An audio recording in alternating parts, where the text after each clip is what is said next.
We are in Chapter 3, Exponential and Logarithmic Functions. We're on 3.5, Exponential and Logarithmic Models. Again, models is a code word for story problems.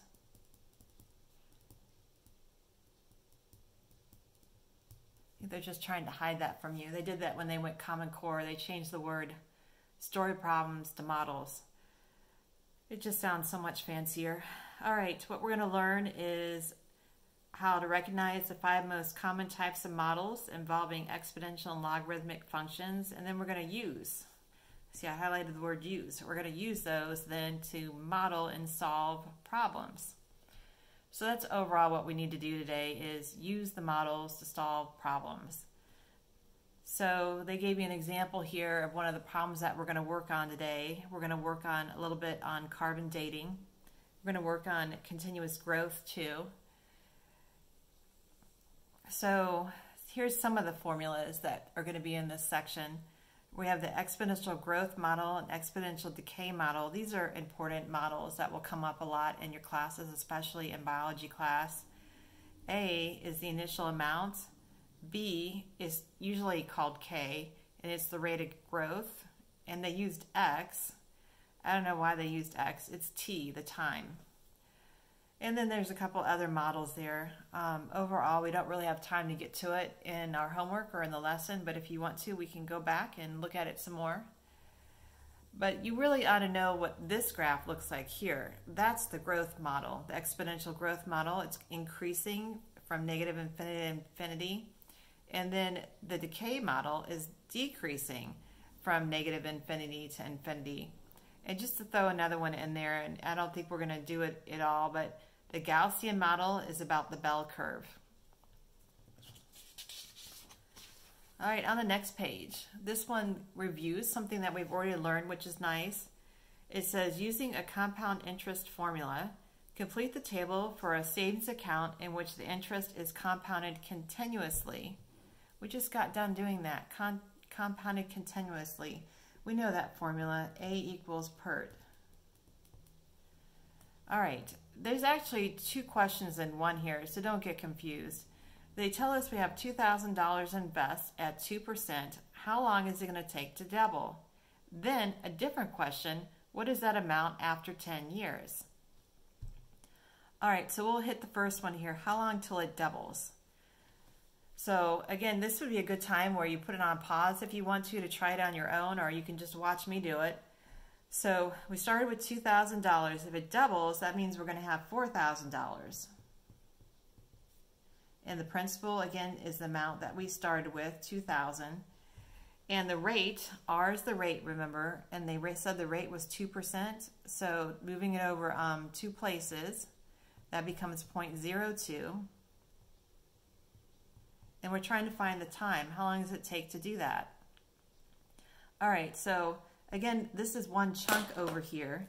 So we want to get this chunk by itself because we're trying to solve for the letter T, but it's stuck inside this chunk. So we're going to start with getting rid of the 2,000. Divide both sides by 2,000. And so then you got 2 equals e to the 0.02t. And then we learned in our last section how to save the letter T. The letter T is trapped up there, and to get it down, what we can do is take the natural log of both sides. And definitely do natural log on it because it's the letter E. To get rid of the E, you need natural log. So we're going to do the natural log of both sides. Again, I'm just writing out all the steps. I know you can do it in less steps. Okay, it's to the power. So what we learned is you can take the power down front. So that makes the natural log of 2 equals 0.02t times the natural log of e. And we know the natural log of e is the number 1. So then we're left with the natural log of 2 equals 0.02t. So just divide by that 0.02 then.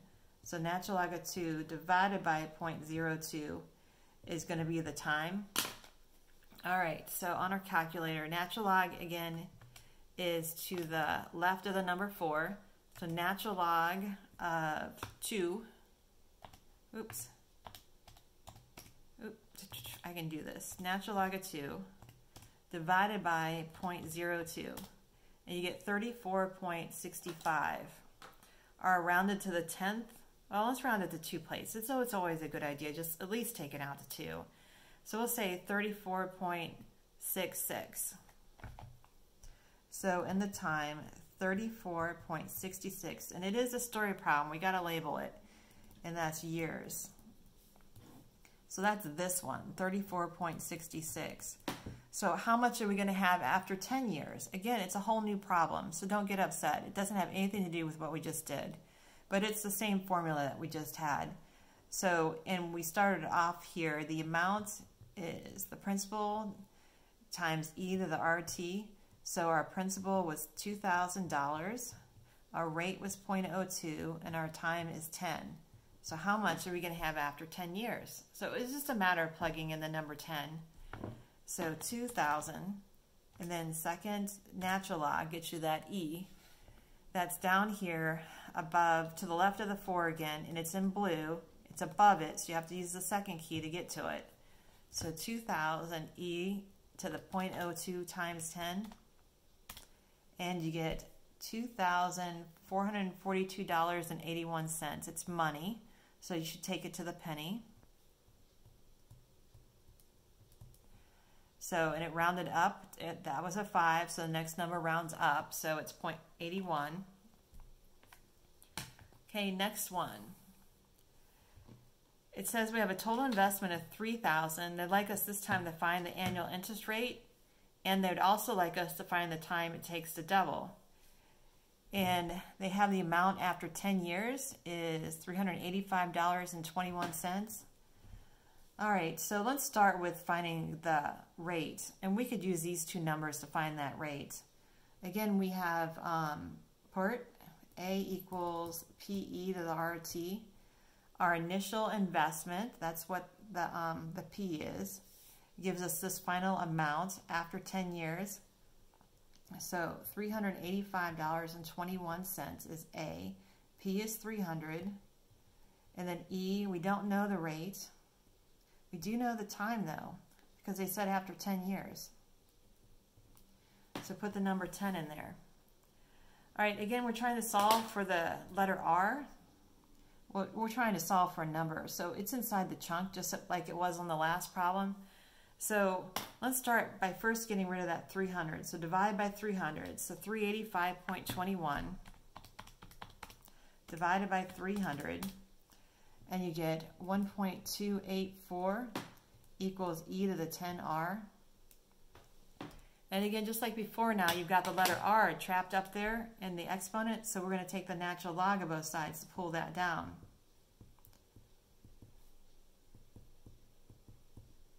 So again, you got a power, and the rule is you're allowed to pull that out front. So that makes it the natural log of 1.284 equals 10r natural log e. And again, natural log e is 1. And so last step, divide by 10. So natural log of 1.284 divided by 10 is going to equal our interest rate. So natural log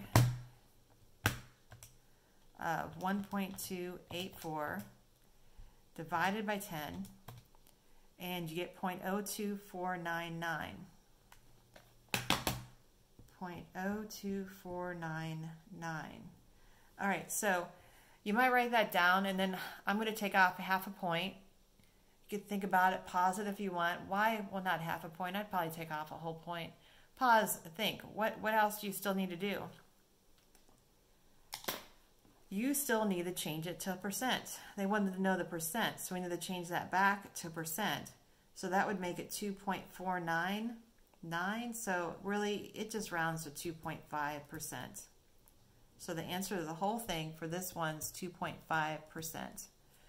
So that's what our interest rate is. We're going to need that for the next one about how long is it going to take to double. So you really need to do that one before the next one. All right, so how long to double? So our total investment we started with, again, was 300. If it doubled, then we have 600. And our rate, we just found it. It was 0.025. We want to know the time. So again, we've got that t trapped up there in the exponent. So let's get rid of the number in front, the 300, divide. And so now it's going to be doubled. And again, now you're going to take the natural log of both sides. So that makes the natural log of 2 equals the natural log of e to the 0.025t. You've got a power, so pull the power out front. So natural log of 2 equals 0.025t natural log of e. And again, the natural log of e is the number 1, so it's gone. So the time is equal to the natural log of 2 divided by 0.025. All right, so the natural log of 2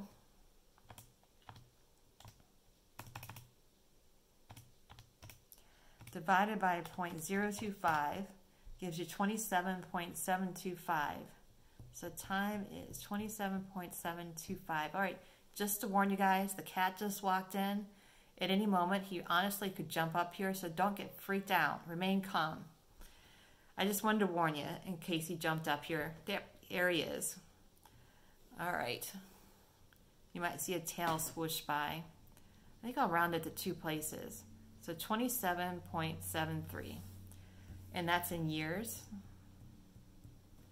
Because we got to label it. This one is labeled. It's labeled with a % sign. That's all you have to do is put a % on it. So 27.73. He's sharking us now, you guys. Do you see his whiskers? Come here. Put your face under there. Freak him out. All right. Go away now. Go away. Go away. Come on. Go do something. Go find a mouse. All right. Now this is something new. So exciting. Haven't done this. Radioactive decay. I don't know. Maybe you've done it in biology class. All right, so radioactive decay is just the decay formula. We had exponential growth, and this is exponential decay. And we need to complete the table just like we were just doing. We got an isotope, C14. The half-life on it is 5,730 years. Don't be confused. That's not the time. It's just something about the half-life.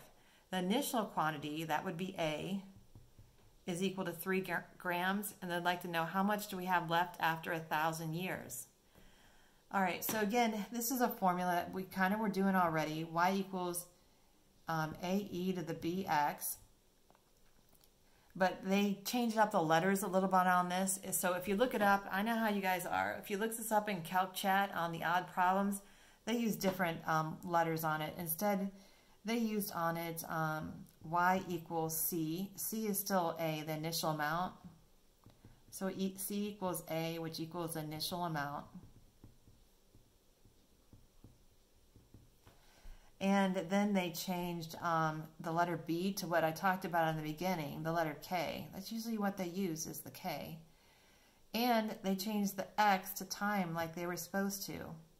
So again, the B is the growth factor, or K is the growth factor here. So B equals K, which equals, I think we called it the growth factor. Let me double check. We did. At the beginning of the notes, I called it the rate of growth. So that's the rate of growth. The rate of growth, or the K,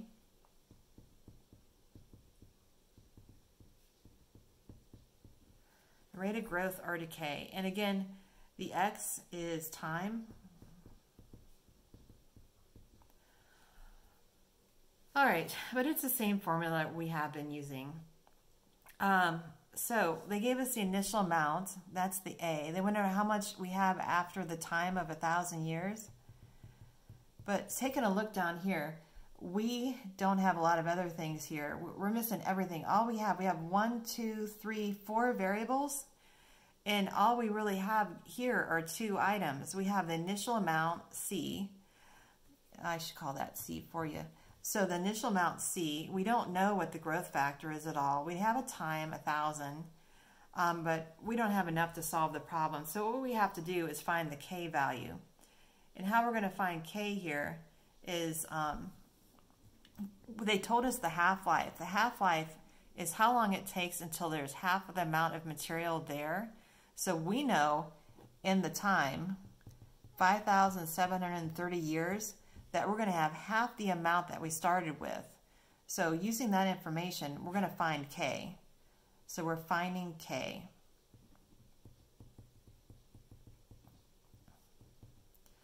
Okay, so on this formula right here, the initial amount that we have, and then we know what the half-life is when we have half the amount there.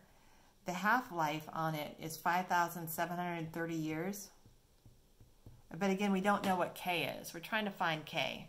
Because again, we only know 2 of the 4 items here. We need to know more than that in order to try to solve anything. So we got to find the K value. So we're going to do this on both problems. So just let me go over it one more time, what I just did.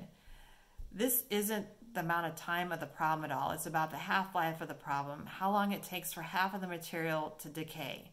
So your initial amount, C, and then after 5,730 years, you're going to have half of that amount. And so that's why I put the 5,730 in there for the time. All right, so there's our equation to find K. Let's cancel out C, because there's a C on both sides. So then we have 1/2 equals e to the 5,730k. And then what we want to do is the natural log of both sides. So the natural log of 1/2 equals over here the natural log of e to the 5,730k. So pull that in front. So the natural log of 1/2 equals 5,730k, then natural log e, again, that's just gone. So I'm going to divide by that number now, and that's going to give me what k is. So the natural log to the 1/2 divided by 5,730 equals k. All right, so let's do that. So the natural log of 0.5 divided by 5,730 gives me, oh, I know what, a very small number. So what we have to do is leave it just like this into the problem. We're going to plug it in just like that. So let's go back to the equation. The equation is, sorry about that, I'll get rid of them. Go away. Psst, go away. So our equation is y equals ce to the kt. And now actually doing the problem, because we have enough information now. We have the initial amount is 3. We have the k value. The k value, not going to like it, but we're going to put it in there, is a natural log of 1/2 divided by 5,730. And then we're trying to find, oh, and we know the time. Wait a minute. Go away, Baggins. We know the time, too. The time here, they wanted to know the amount we had left of 3 after 1,000 years. So we're going to put 1,000 in there. I know it's ugly, but it's going to work. We can do this. I'll type it in with you. All right, so 3 seconds, get the E, and then that's to the, let's see, parentheses. I'm going to change that to 0.5. So the natural log of 0.5, natural log of 0.5 divided by 5,730, and I'm going to close the parentheses, and then I'm going to multiply that by 1,000. Notice I raised all of it to that number. Everything is to the power of E. The natural log of 0.5 is divided by 5,730. And I have that in one parenthesis and then another parenthesis times 1,000. And you're going to get the answer then of y equals 2.658 grams. Or we could round, yeah, that's to the, or if you want to do it to the nearest hundredths, that would be 2.66 grams. All right, so that's that one. All right, let's skip ahead to the next page here.